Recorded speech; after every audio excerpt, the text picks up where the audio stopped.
ताश खेलने की छुट्टी मिलती, डिंग मारने की छुट्टी मिलती, लेकिन कह दो कि भगवान का भजन करो तो कहते हैं गुरुजी छुट्टी नहीं मिलती।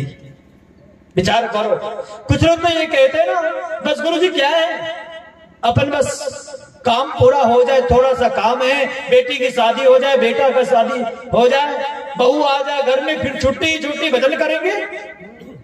ईमानदारी से बोलिए, इनमें से कितने लोग हैं जिनको पूर्णतः छुट्टी मिल गई है? हाथ उठाइए, देखना चाहता हूं। पूर्णतः छुट्टी हो गई, कोई काम नहीं है आपको? एकदम काम है। राम नाम में आलसी भोजन की, बोलिए गुरुदेव भगवान की। काम से कभी छुट्टी नहीं मिलती। संसार का काम कैसा है जानते हैं? कुत्ते के दुम के तरह। कुत्ते का दुम टेढ़ा होता ना, उसको देसी घी लगाकर खूब सीधा करिए, खूब सीधा करिए, खूब देसी घी लगाइए और सीधा करिए तो सीधा हो जाएगा ना? नहीं। होगा सीधा?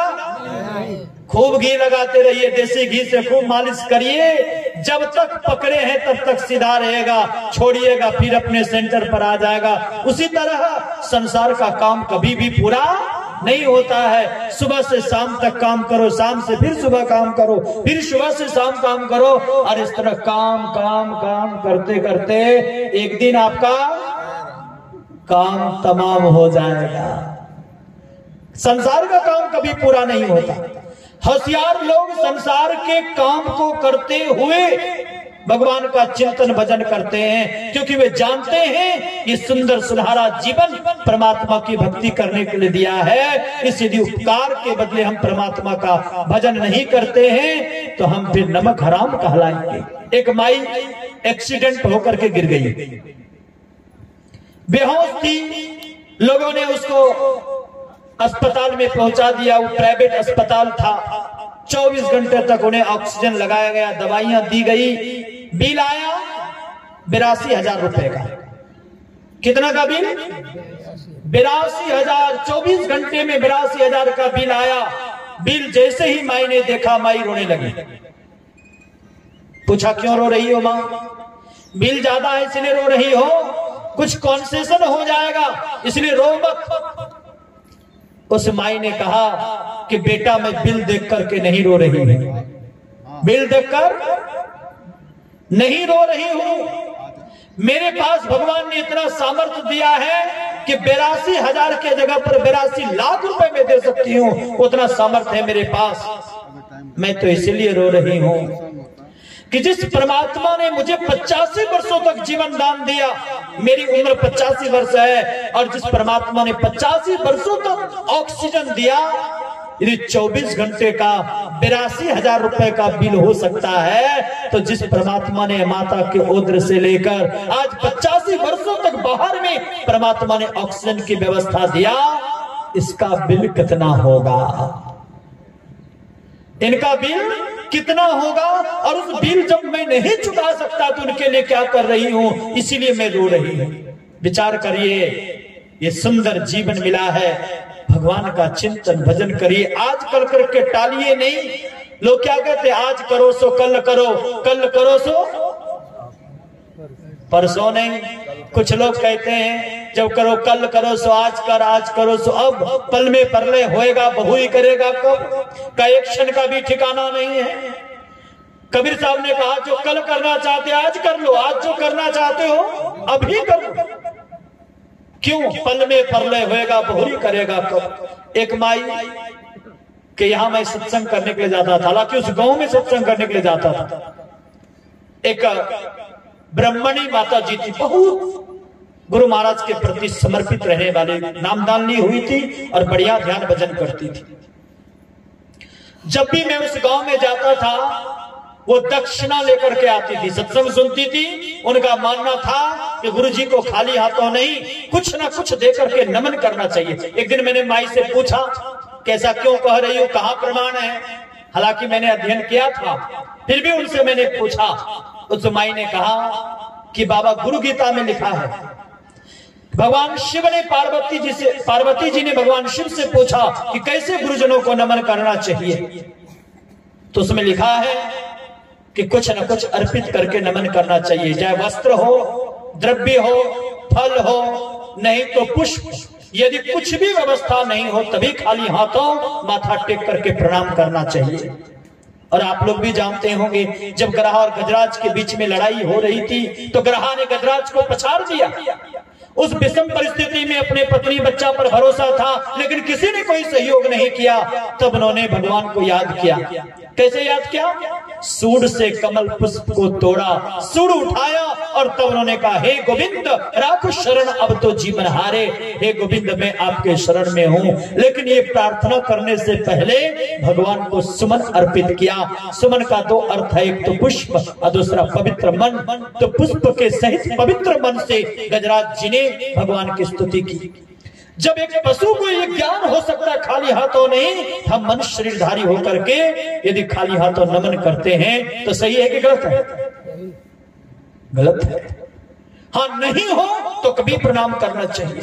उस माई में हमें बताया, इसीलिए मैं प्रणाम करती हूँ तो कुछ न कुछ अर्पित करती हूँ। और मैंने संकल्प लिया है, जब तक मेरे जीवन के अच्छे से आप आते रहोगे तो मैं प्रत्येक बार 600 रुपए का दान करूंगी।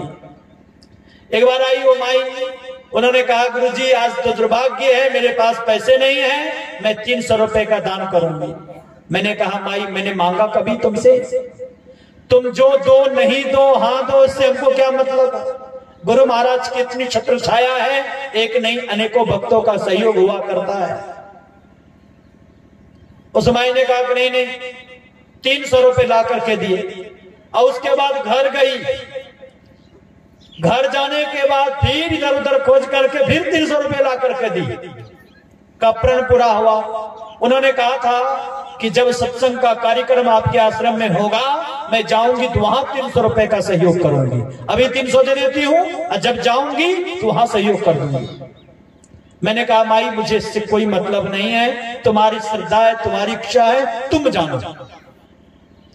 वो माई जब आई तो उन्होंने मैंने पूछा कि ऐसा क्यों कर रही हो? आपने तो कहा था आश्रम में जाकर सहयोग करूंगा। तो उन्होंने कहा, माई बाबा जीवन का क्या ठिकाना, मैं आपके आश्रम तक जा पाऊंगी कि नहीं जा पाऊंगा इसका कोई ठिकाना नहीं है। क्योंकि गुरुदेव ने कहा, गुरु नानक देव जी महाराज ने भी कहा, न बालक न यौवने न वृद्धि कछुबंध, वह अवसर नहीं जानिए कब आए जब पड़े जमभंग, कब गले में जम का फंदा लटक जाएगा, कब राम राम सत की घंटी बज जाएगी, इसका कोई ठिकाना नहीं है। इसलिए क्या पता, मेरे मन में जब शुभ विचार आया है तो शुभ विचार को टलने नहीं दूंगी। इसलिए मैंने व्यवस्था करके 300 रुपए आपको और दिया। और पता चला जब मेरे यहाँ 7 दिनों के बाद सत्संग का कार्यक्रम था आश्रम में, तो पता चला वहां के लोग बताए कि वो माई आपके सत्संग के बाद घर गई और दूसरे दिन टहलने के लिए निकली थी। एक ईंटे से अंगूठा में चोट लगी, गिर गई और गिरने के बाद सीधे ऊपर चली गई, यानी मृत्यु के मुख में चली गई। बेचारी अकेली थी, पति का देहावसान हो गया था, बच्चे ने जन्म लिया था, उसकी मृत्यु हो गई थी, अकेले ने कोई नहीं था आगे पीछे। और भगवान ने ऐसी मौत दी कि किसी के मोहताज होने की आवश्यकता बिल्कुल भी नहीं पड़ी। तब मेरे मन में विचार आया कि देखो उस माई का विचार, पता नहीं जीवन का क्या होगा। आज लोग क्या कहते हैं, यदि कहे तो भगवान का भजन करो तो कहते हैं गुरुजी अभी तो लंबी आयु है, ये कल करो सो आज, कल करो सो आज, कर आज करो सो अब, ये बात दिमाग में नहीं बैठती। तब आज के लोग क्या कहते हैं, आज करो सो कल करो, कल करो सो परसों। अरे इतनी जल्दी क्या है, जीना है बरसों। इतनी जल्दी क्या है, जीना है बरसों। एक बात ये भी मन में रखना चाहिए, लेकिन कब, जब मन में बुरा विचार आ जाए, बुरी कामनाएं आ जाए, बुरा कर्म करने की इच्छा हो जाए, तो अपने मन को समझाओ, अरे मन पाप ही करना है तो आज क्या कल कर लेंगे ना, कल यदि इच्छा हो जाए तो परसों कर लेंगे ना, परसों इच्छा हो जाए तरसों कर लेंगे ना। एवं प्रकार से टालते टालते जाना चाहिए। मन को ये समझाना चाहिए सैकड़ों साल का उम्र है, कभी भी पाप कर लेंगे, लेकिन जब शुभ विचार आ जाए, शुभ कर्म करने की इच्छा हो जाए, तो उसको कल के भरोसे कभी भी टालना नहीं चाहिए।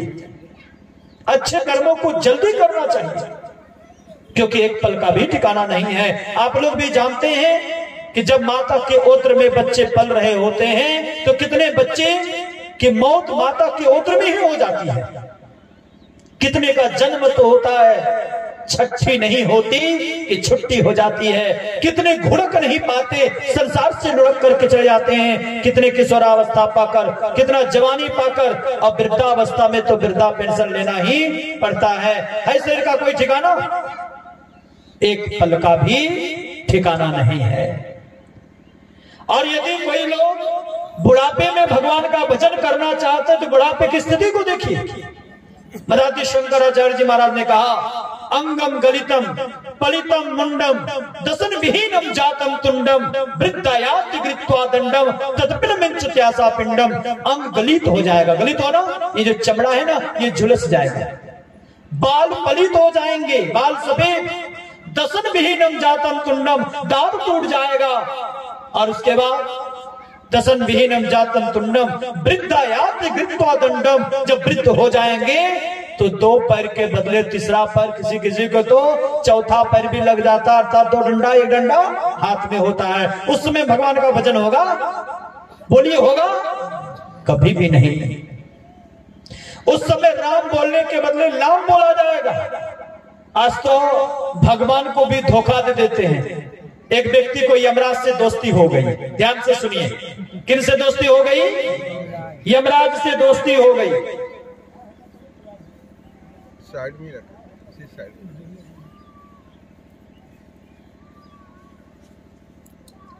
एक व्यक्ति को यमराज से दोस्ती हो गई। यमराज से कहा कि देखो भाई, तुम सबको ले जाने के लिए आते हो परंतु मुझे मत लेके जाना। कहा क्यों? मैं तुम्हारा मित्र हूं, सबको ले जाओगे परंतु मुझे मत ले जाना। यमराज ने कहा कि देखो, मैं धर्मराज का दूत हूं, धर्म की आज्ञा का पालन करता हूं, और तुम कैसे मित्र हो जी? मेरे धर्म में तुम विघ्न बाधा पहुंचाते हो। मित्र का तो स्वभाव है, जे न मित्र दुख धो होई दुखारी तिन्हीं बिलोकत पातक भारी। जो मित्र के दुख को देख करके दुखी नहीं होता उसे बड़ा भारी पाप लगता है। तुम कैसे मित्र हो? तो यमराज से उस मित्र ने कहा, अच्छा ठीक है, तुम ले जाने के लिए आओगे तो जरूर ले जाने के लिए आना, लेकिन आने से पहले नोटिस भेज देना। आने से पहले क्या कहा? नोटिस भेज देना, ताकि मैं सतर्क हो जाऊंगा। यमराज ने कहा हाँ भेज दूंगा। अचानक यमराज पहुंच गया, कहा तुम्हें ले जाने के लिए आया हूं। तुम कैसे मित्र हो जी? तुमने कहा था कि मैं नोटिस भेजूंगा, एक भी नोटिस नहीं भेजा। यमराज ने कहा एक नोटिस कौन कहे, अनेकों नोटिस मैंने भेजा है। इनमें से किसी को नोटिस मिला कि नहीं यमराज का? हाथ उठा करके बताइए किन्हीं को नोटिस मिला कि नहीं मिला? 1 2 3 बस 4 ही लोग को नोटिस मिला है। तो यमराज ने कहा कि मैंने अनेकों नोटिस भेजा, लेकिन तुम सब नोटिस के ऊपर कालिक फेर दिया। तो उसने कहा झूठ क्यों बोलते हो? धर्मराज का दूत होकर झूठ बोलते हो? एक भी नोटिस नहीं मिला। तब यमराज ने कहा कि पहला नोटिस भेजा कि बाल सफेद कर दिया।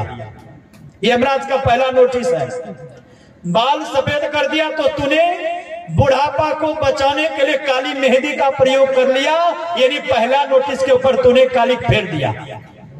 तब दूसरा नोटिस भेज दिया, आंख से कम दिखलाने लगा तो तुमने लेंस या चश्मा लगवा लिया, उस नोटिस को भी इग्नोर कर दिया।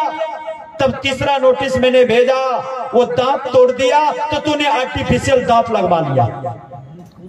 मैंने चौथा नोटिस भेजा, वो कौन सा नोटिस है?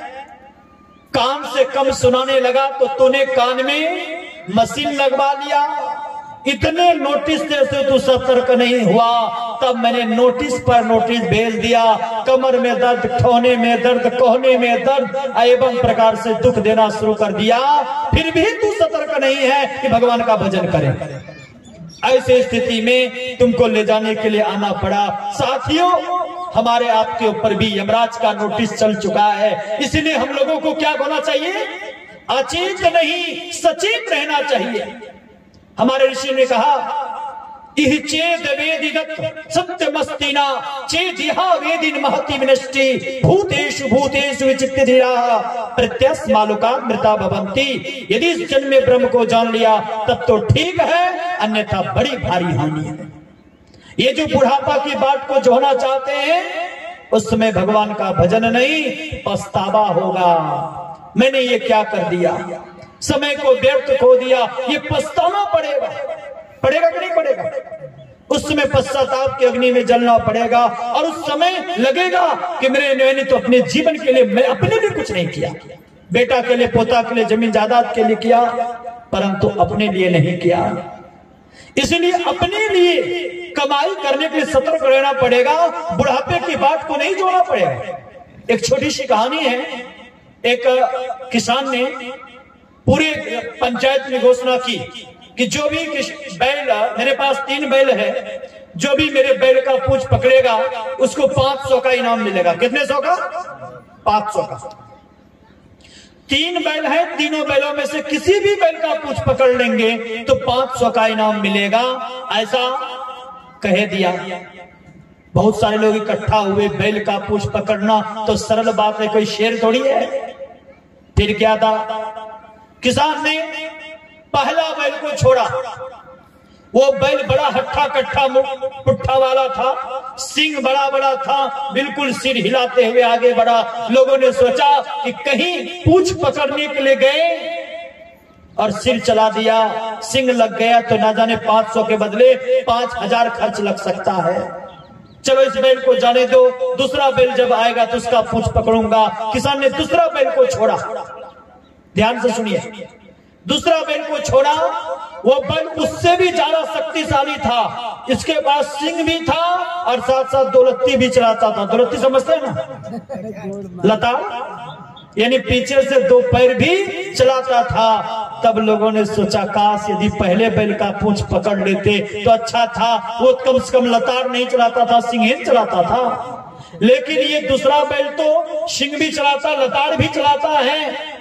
जाने दो भैया, ये बैल का पूंछ पकड़ना संभव नहीं है, जब तीसरा बैल आएगा उसका पूंछ पकड़ूंगा। जब किसान ने तीसरा बैल को छोड़ा, एकदम मरियल सा बैल था, टगते झुकते हुए आगे बढ़ रहा था। सभी लोगों ने मुझ पर हाथ फेरा, इस बैल का पूंछ पकड़ करके रहूंगा। लेकिन जब वो बैल करीब आया तो लोगों ने देखा उस बैल को पूंछ ही नहीं है। समझ गए? उस बैल को पूंछ ही नहीं। मनसुआ क्या बना रहा था कि लास्ट वाला बैल के पकड़ूंगा पूंछ, लेकिन जब लास्ट वाला बैल आया कमजोर भी था, अब पूंछ ही नहीं था। ये कहानी हमारे आपके जीवन की है। पहला बालपन अवस्था पहला बैल है। आज लोग क्या कहते हैं, पढ़ने लिखने का समय है, खेलने कूदने का समय है, भगवान का भजन करने का है। अरे जवानी में करूंगा, अर्थात पहला बालपन अवस्था को जाने देता, अर्थात पहला बैल चला गया और दूसरा दौलत्ती वाला बैल आ जाता। जवानी में दौलत्ती है, पत्नी बच्चा एरफेर ढेर सारा है।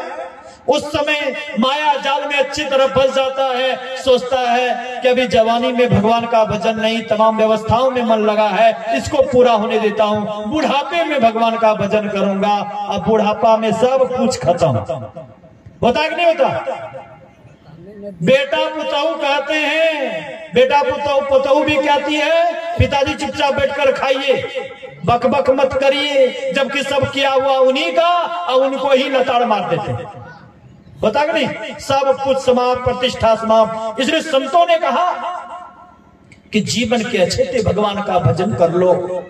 ऐसा नहीं कि भगवान का भजन जाकर के बुढ़ापे में कर पाओगे, ऐसा नहीं हो पाएगा।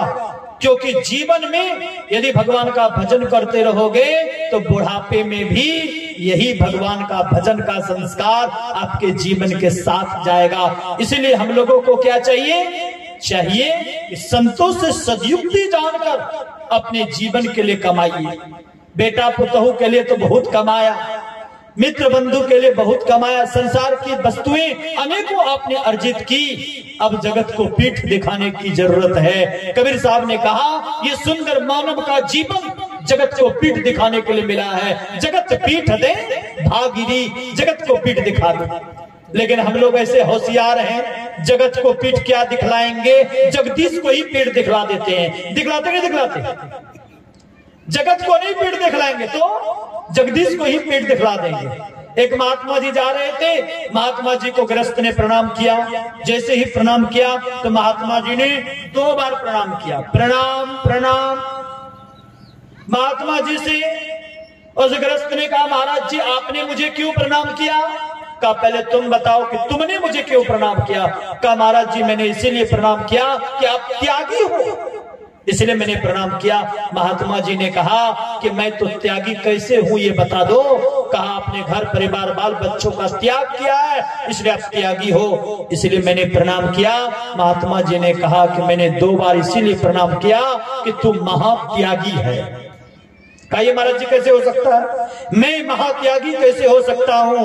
तो महात्मा जी ने कहा कि मैंने तो संसार परिवार का त्याग किया है, लेकिन तूने तो परमात्मा का ही त्याग कर दिया, तो हमसे बड़े त्यागी तुम ना हो जी। समझ में आई बात? जहां जगत को त्यागना था वहां मैंने जगदीश को त्याग दिया।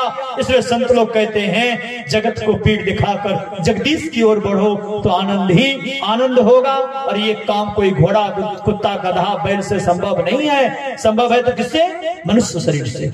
इसलिए ऐसे सुनहरा शरीर को प्राप्त कर भगवान का भजन चिंतन करिए, इसी में जीवन की सार्थकता सफलता है। बोलिए गुरुदेव भगवान की जय। कल